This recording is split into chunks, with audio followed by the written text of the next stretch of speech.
Hello and welcome to English Stories with Louisa. I'm your host, Louisa, and I'm thrilled to have you join me on this journey of exploring fascinating stories, learning new things, and improving your English skills. In this channel, we'll dive into a world of captivating tales, from classic literature to modern narratives, all presented in a fun and engaging way. So sit back, relax, and let's get started on this adventure together. Girlfriend of 5 years cheated. She wouldn't tell me why and left me without even a goodbye. You ever pour your entire soul into a relationship? 5 years. That's a lot of time, a lot of trust. I gave her everything. My money, my time, my entire world. And she told me it was all a lie. She said our relationship was just a marriage contract and then left without a goodbye. But you can't just throw away 5 years of someone's life without a little something coming back to you. If you've ever had your trust broken by the person you love most, hit that like button, subscribe, and get ready for a story about how some people are just a house of cards, waiting for the wind to change.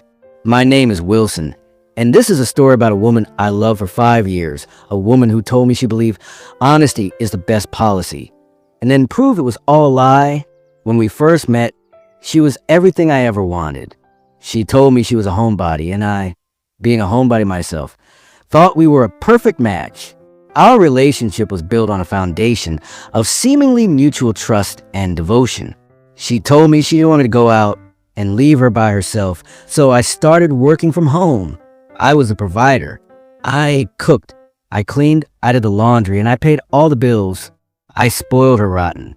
If she wanted something, I made sure she had it.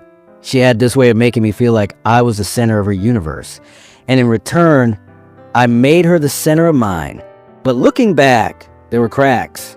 Small ones at first, easy to ignore. She was incredibly controlling of my friendships. If a woman ever tried to talk to me, she demanded I block them. If she didn't like one of my friends, I had to cut them out of my life. I did it because I trusted her. She told me she would do the same for me. But of course, she never did. Then there was this guy, a childhood friend of hers.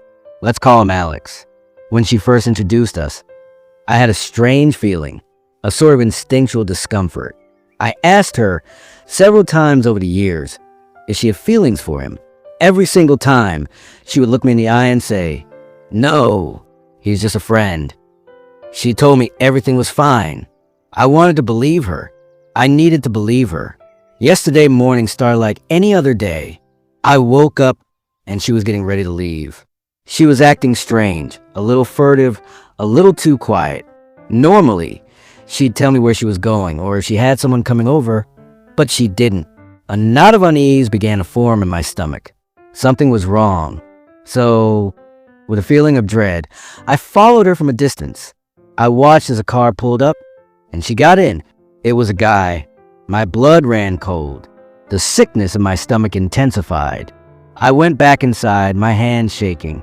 My mind was racing, trying to find a rational explanation, but my gut was telling me the truth. I went into our bedroom, the room we shared for 5 years, and saw her computer. I knew her passwords.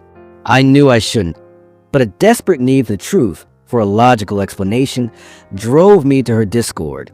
The moment I opened it, my heart sank. There were messages, hundreds of them, with Alex. They were planning to run away together. The messages spoke of love, of a future, of a new life with each other. Alex had just joined the military, and he wanted to get married to her immediately so they could get a house together. And then I saw the words that twisted the knife in my heart. Messages about hiding the full story from me. Every time I had asked her, every time I had trusted her, she had been lying to me. The 5 years we spent together, the life I had built for us, was all a performance, a lie. When she finally got home, I was a wreck. My voice was trembling as I confronted her. I held my phone out, the messages on the screen. She didn't say a word. She just held her head down, a strange, sickeningly calm look on her face. I kept talking, trying to get her to respond. "Why?" I asked, "What did I do wrong? We can fix this, we can work it out." She finally looked up, her eyes cold. "We've been done for a while," she said. And then she added a line that felt like a slap in the face. It was just a marriage contract, and you'll get some cut of money or something. I was stunned. It wasn't about the money. It was about the years, the memories, the life I had given up for her. I told her I didn't want the money, that I just wanted to understand. I pleaded with her, a desperate, raw, emotional plea, but she wouldn't respond. She just stood there, stiff and unmoving, a cruel smirk on her lips. A smirk that said, "You're pathetic. You're trying to fix something that was never even real." Later, I tried to come back into the house to bring her food and talk again, but the doors were locked. I used my spare key to get in, and there she was, in our bed, our sanctuary, talking to Alex, the man she was cheating on me with. I couldn't stand it. "I can't sleep in the same house with someone I love that's cheating on me," I said, my voice breaking. I gave her one more chance, one more pathetic, desperate plea to work things out. And she just gave me that same cold, head-down smirk, with her eyes closed, as if she were a statue, a perfect monument to her own cold heart. After that, the messages started. A text from her saying her dad was coming to get her and all of her stuff. The conversation was over. The life we had built was over. I tried to talk to her again, to get some kind of explanation, but she just ignored me. Later that night, her dad came. I watched as she packed up her things. Everything I had bought her, everything that was a part of our life. She didn't say a word. She didn't say goodbye. She just walked out of my life, a ghost of the woman I thought I knew.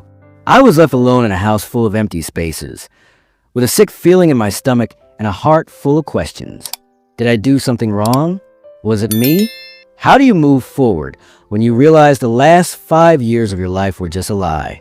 The betrayal wasn't just in the cheating.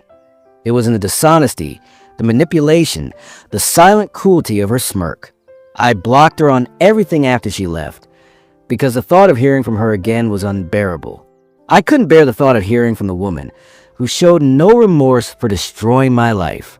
And then a new feeling took hold. Not anger, not sadness, but a quiet, burning sense of injustice. The revenge wasn't going to come from me, because she didn't deserve any more of my time. The revenge was going to come from the truth. The marriage contract she was so proud was based on a lie. She was marrying Alex not because of love, but because of a house, a financial arrangement, a transaction. And she was hiding her full story, not just from me, but from him, too.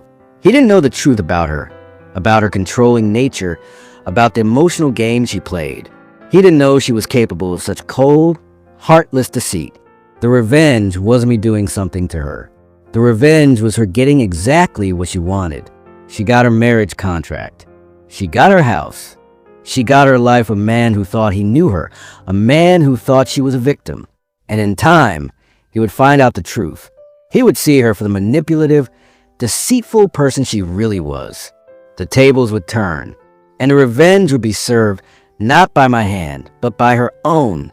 She would have to live with her own toxic behavior, and he would have to deal with the person she really was.